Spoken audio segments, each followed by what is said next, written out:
Welcome back to another episode of Rock Boys Football. The Lane Kiffin era is over at Ole Miss, and the Pete Golden era is starting up. And I'm going to say this right off the bat, two different things. Number one, expect Ole Miss to be a fan favorite as they make the run in the college football playoffs. Number two, this situation eerily reminds me of what we saw 4 years ago when Brian Kelly left Notre Dame to go to LSU because he thought he had a better chance to win a national championship. And look at how that situation played out. Brian Kelly's looking for a job. Brian Kelly's out of a job right now.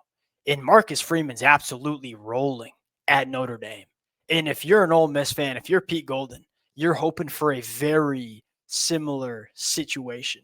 And I'm going to say the thing that stands out to me the most, and we're going to get into a couple of different conversations. Number one, how did Ole Miss handle this? Why I think Ole Miss handled this in the absolute perfect way. Number two, I do want to talk about Pete Golden and what he can bring to Ole Miss, but I want to start with how Ole Miss handled this situation. I mean, they let Lane Kiffin drag this out a little bit, and I think the part is that, hey, Lane Kiffin's had a lot of success. You could make the argument that he's earned the right to garner outside interest from other programs. Let him go talk, but Ole Miss remained very competitive. Hey, Lane Kiffin, we want you in Oxford. We want you to stay, and we're prepared to give you all the resources necessary to win a national championship here at Ole Miss. But at a certain point, we're not going to let you just run this circus all over this program.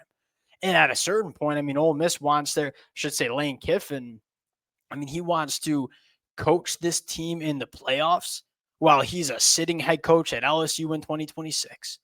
That, that is like me wanting to drink 12 beers on a Friday night and not be hungover Saturday morning, brother. That is not how this works. You can't have your cake and eat it too.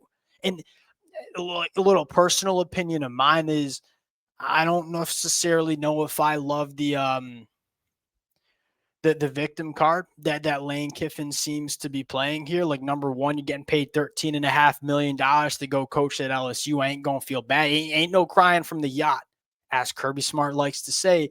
Number two, I don't know what he was expecting. Was he really expecting Ole Miss to allow him to coach this team in the college football playoffs while also saying, I'm leaving this program and going to LSU right after? I think Ole Miss was patient, but at a certain point, you can't just let him walk all over you. And I thought Ole Miss handled this situation pretty damn well. Now, I want to get into a couple of reasons why I'm excited with regards to where Ole Miss could go under Pete Golden. Not only in the short term in terms of college football playoffs, but where this team will go over the next couple of years as well. Before we get into it, as always, I would love to hear from the Ole Miss fans here. I mean, it's one thing for me up here in Rochester. Well, I'm currently in the state of Florida for Thanksgiving, but I'm from Rochester. And it's one thing for me to have my take. The Ole Miss fans that live and breathe this thing, I would love to hear in terms of how y'all feel about Lane Kiffin. How y'all feel about how this situation played out. Let it fly in the comment section. Appreciate you guys. I can promise you one thing. We're going to have a lot to talk about regarding this football team because I know there's a plan. There was very clearly a plan. Hey, Pete Golden's going to be the guy if Lane Kiffin decides to leave. And I promise you, Ole Miss has a plan in terms of how they are going to attack the transfer portal and continue to build upon where this program's going.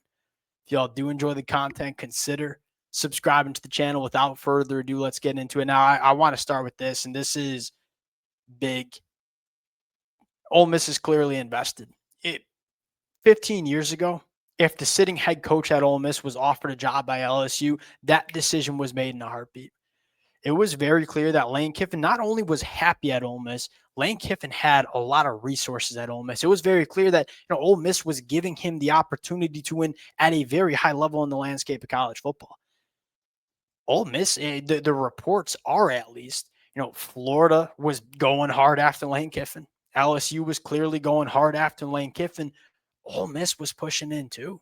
And from what we heard in terms of what the contract looked like, what the NIL and rev share looked like, it looked pretty similar. And so if there's one thing I'm taking away from this is that Ole Miss is prepared to invest in this program and win at a very high level over the next couple of years. And they were prepared to give that money and resources to Lane Kiffin. I promise you, they're prepared to give that to Pete Golding as well. And sometimes, and you saw this happen at Notre Dame. Like Brian Kelly leaves Notre Dame to go to LSU. What did you see from Notre Dame? You saw everybody around that program rally and say, hey, this ain't a program that you walk away from, and we're going to show that. And Marcus Freeman's getting everything he needs to win at Notre Dame. I wonder if you see that play out at Ole Miss too. Number two, look, let's evaluate Pete Golding for a second. Oh, number one, I mean, go back to last year. Everybody talked about Lane Kiffin and the Ole Miss offense last year. This defense was a top 5, maybe top 3 defense in the country. Legitimately dominant unit in 2024. Now, in 2025, taking a step back, I think has a lot to do with you lost a lot of NFL talent, right? Pete Golding is number one, a very, very bright defensive mind. Number two, many of y'all know I like my head coaches who've worked under guys like Nick Saban or Kirby Smart or Urban Meyer, right? Go look at the track record. When you look at a guy like Kirby Smart, you look at a guy like Dan Lanning, you look at a guy like Coach Sark, you look at a guy like Lane Kiffin, you look at a guy like Ryan Day who worked for Urban Meyer. These coaches that have worked under greatness, they know what it looks like, they know what it feels like, and oftentimes they know how to implement it. That's what makes me and gives me confidence regarding Pete Golding. And as long as Pete Golding's there, you feel good about Ole Miss playing a really quality defense. Now the storyline is, all right, can Ole Miss score like they did under Lane Kiffin? Here's the storyline. Ole Miss is prepared to give Pete Golding a very aggressive amount of resources to make sure he can hire an elite offensive staff. Joe Judge going to be important, by the way. Probably going to be the play caller, right? The way I look at it with Ole Miss heading into the playoffs here, you have a head coach in Pete Golding, but I think you got co-head coaches, right?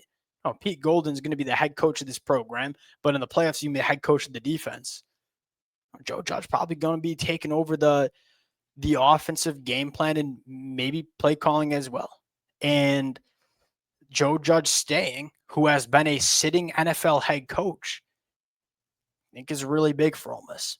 We'll see how it plays out. All I can tell you is that I think there's going to be a lot of people. And it's just my personal opinion. I'm an outside observer, a Michigan fan from Rochester, New York, watching how this plays out and say, hard not to root for Ole Miss. We'll see how it plays out. Appreciate you guys rocking with it. We'll have a lot to talk about this football team. If y'all do enjoy the content, consider subscribing to the channel. We'll talk to y'all later. Peace.